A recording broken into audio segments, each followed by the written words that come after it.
Now with how about the, when we talk about the Governor Rick Scott here in Florida, and he reminds me of a slimmer version of Christie up in New Jersey. Slimmer, balder, more Yeah, sinister looking. Yeah, yeah, I got you. yeah, he's got that, but he's got the high speed rail, and the feds keep trying to push this on him. The Dems keep trying to push it on him, and he's saying no. No means no. We ain't doing it. And so it's in a 2.4 billion, is what he's turning away. That's a big chunk of money. So you've got to really be standing behind your principles when you're looking at 2.4 billion and saying no. Well, let's talk about Yeah. this. Let's talk about that 2.4 billion, Mhm. and let's talk about it in terms of that they were absolutely right, and there would be no overruns, and that that project would actually only cost 2.4 billion. And Yeah. not only that, but they were also correct in the assumption that it will be self-sufficient once it runs. Let's put all of that on the table. Let's say that they are correct in these assumptions. Okay. Yeah, that's a stretch. Yeah, we are We in the know we Fantastic know Four. that We are stretched all the way across Manhattan. All right, in the we're age hanging from the Chrysler Building and the Empire State right Building. That's how in the stretched we in the are. age of labor unions, there's no such thing as on time on budget. It No, doesn't exist. of course not. No, because the whole thing would have to be built under oh, uh, I lost it under the wage rate, Davis Bacon wage rates. Hmm. Anyway, no, the whole thing is that let's put all that on the table. Let's seed those points at least for the minute, for the moment. Let's Okay. let's let's seed those points. Hmm. Because those are the best, hugest, biggest points out there. Okay, well, maybe not. Because now that we've built this rail between the indeterminate location in downtown Tampa and Orlando International Airport, Hmm. we've built this rail with its four stops so that the high-speed train can never actually get up to high speed. Yes. Uh, we've built this rail that is there, and it would take somebody the same amount of time to use the rail as it would take them to drive that distance themselves, Hmm. because you got to take a bus to the train, you got to wait for the train, you got to do this, all of those reasons. You're up That's fine. the I-4 corridor between Yeah, Tampa and Orlando. between Tampa and Orlando. Yay. Okay. Now what? Well, the people who are the biggest proponents to actually putting this thing in the ground with their turn of last century brain pans are saying that, okay, we're going to have this is just the start. We're going to have high speed rail all over the state. We're going to go from Orlando to Miami. Now, just in terms of distance between Orlando and Miami, if we take the cost as the same, now we're looking at $10 billion to go from Orlando to Miami that the feds aren't going to give us any money for. Right. At least not right now. They're not breathing anything about it. And anyone you talk to says, well, Orlando to Miami is where it's at. That's where we got to have something. Well, but even with that, would you look at the 14 trillion we're already in debt, and the fact that the people are saying, "Look, enough is enough." There's nothing coming. It's not coming. You're not going to get any more. What you're going to have is if you did this, you're going to spend 2.4, right? And that's that portion for whatever that final bill is. You get stuck with the rest. We, the That's right. taxpayers, get stuck with the rest of that.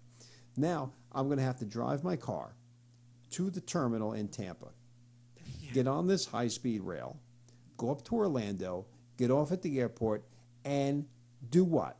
Rent a Yeah. car because there's no There's transportation infrastructure in Orlando. It's the not network is like not built to Manhattan. support. If you Right. had a high speed rail from Philadelphia to Manhattan, that could work because Or at San both ends, Francisco to Los Angeles. right, that could work because once you're there, those cities have the transportation infrastructures.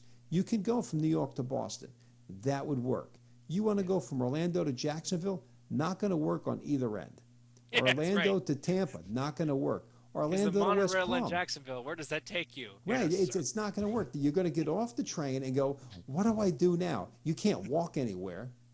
To take a bus somewhere, it's going to take you 2 hours Yep. if you want to catch the bus somewhere, unless Disney's going to pay for shuttles and then you've got one destination you can choose from. It's gonna be great for the car rental industry. But what's going to happen is people are going to say the cost of me driving my car the first place, taking the train, renting a car for the day, and then doing the reverse coming back. The heck with that. I'm just going to drive up I-4 for 45 minutes and get there myself. Absolutely, and that's what makes it so laughable, because that's exactly what it is. There's so much ancillary support that has to happen to make this thing actually functional and work. It's very comparable to saying we're going to put in this short hop air shuttle system between West Palm Beach and Fort Lauderdale. Yeah. Those of you who live in South Florida are laughing very hard right now because you realize that's completely ridiculous. It's quicker to drive. Just right down 95, you're there. You can even take a turnpike and you're there. Yeah. Now let's look at this a little more, because we left a lot of stuff on the table. We ceded a lot of points. Now let's start to pull let's pull the onion back a little bit and get into the smelly bits. All right. So we said that this rail would be able to support itself, that it would be fully funded, and then once it's constructed, it can go on its own. Where is the example of a rail that does that today?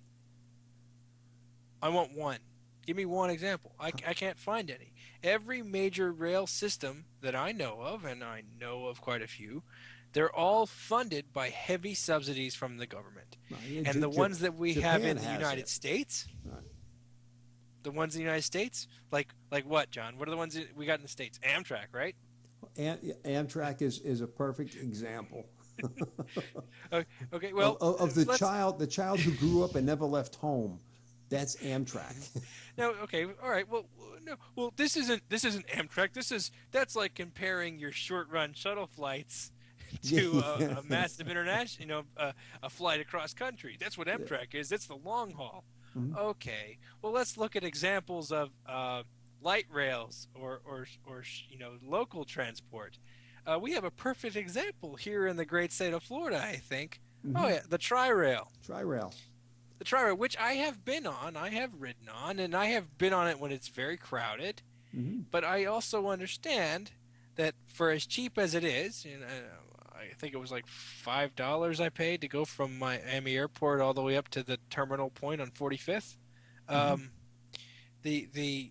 For as cheap as it is, for me, I know that the government of Florida subsidizes that Tri-Rail 80%.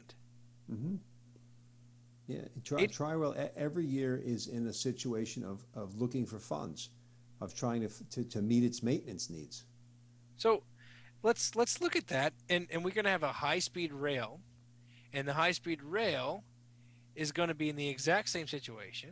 Mm-hmm. So the government's going to have to pony up 80% of its funds, or let's say even it's twice as efficient, it's twice as good as Tri-Rail. Okay, now the government's ponying up 60% of its funds. It's 3 times as good. Okay, 40%. You get the point. Yeah. The chances that the thing is actually going to be able to function and be private and make money are pretty low. Yeah, and Tri-Rail runs into that same logistics situation. If you want to use it, you've got to take a car to the train station, park your car, get on the train, go somewhere else. Now, when you get off, if where you're going is not in that immediate vicinity, you're looking at catching a bus or a cab or renting another car somewhere. Yep. And any other way. So if you're going to go down to like a Marlins game, right? Good luck to you. Because you've got to take the train down, and then you've got to head way out west.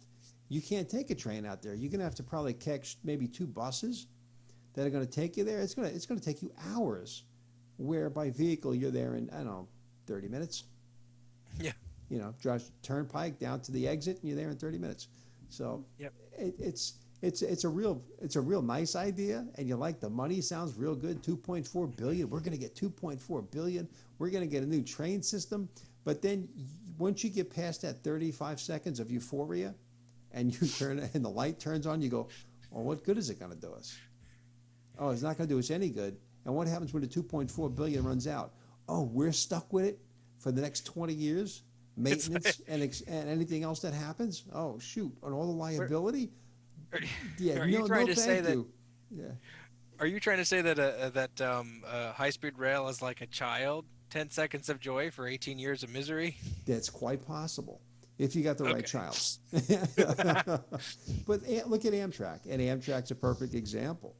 Amtrak, yeah, it's cost us billions of dollars over the years, and that's just the operating expense. When you take into to account the disasters that Amtrak has had, and the fact that we, the taxpayers, pay for all those accidents. There was one going up in North Florida, up in, I believe it was in Osceola County, might have been 20 years ago. Might have been about 20 years ago, maybe less than that, maybe about 15 years ago. They had a big derailment, a big accident. A number of people died. Mhm. And those lawsuits finally came to pass. And it turned out that, because the Amtrak runs the CSX tracks, right? Yeah. And it turned out that the switching mechanism on the track was bad, it was faulty. They knew about it. They put a little twisty tie in there to hold it in place. They didn't do proper maintenance. Because of that, the twisty tie broke. The thing opened up, the train derailed, people died, right? So Amtrak was 100% at fault, at liability. But because of the deal that struck, because CSX maintains the tracks, because of the deal that was struck for Amtrak to use those tracks, CSX is not liable. So who paid the settlement to all those victims and their families? The taxpayers did. So you and me. Sounds like you and me. Yeah. So I have a private corporation, a private company that blew the maintenance, caused people to get killed and people to get wounded, and caused the entire accident, caused everything. They were completely responsible for it, yet Yeah. they didn't pay a dime.